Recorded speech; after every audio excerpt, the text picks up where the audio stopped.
Ang among association, Kipi Porok Basak Barcelona Urban Association, adunay members nga 25 ug nagkasabot mi nga ang amuang sharing sa amuang abot kuhaan namo sa amuang expenses dayon ang total ato ikuhaan na pud namo sa amuang revolving fund.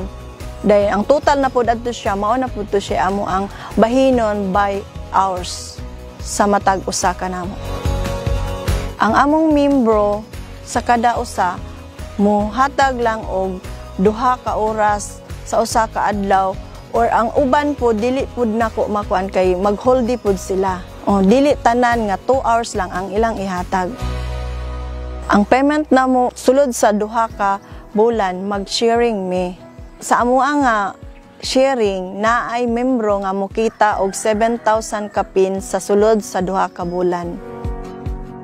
Ang amuang primary income karon ang talong. Then nagtanom na pud mi og kamatis, atsal, naami kamuti, naami pinya o kaning mga saging.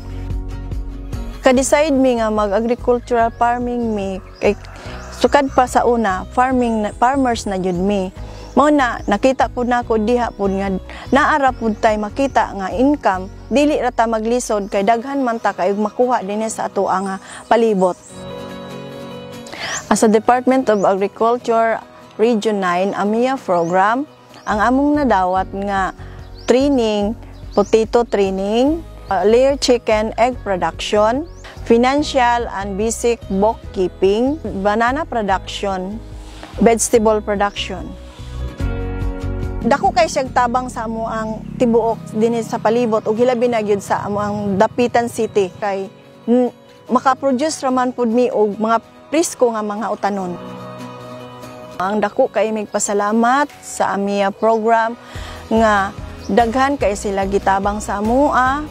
Hilabi na gyud ni ining amo ang area karon naingon ani ni tungod sa ila ang gipanghatag sa amoa daghan kay dili gyud namo maihap ang ila ang tabang. Mo dako gyud mi kay pasalamat kay dako pug kay nagtabang sa amo ang matag kaugalingon.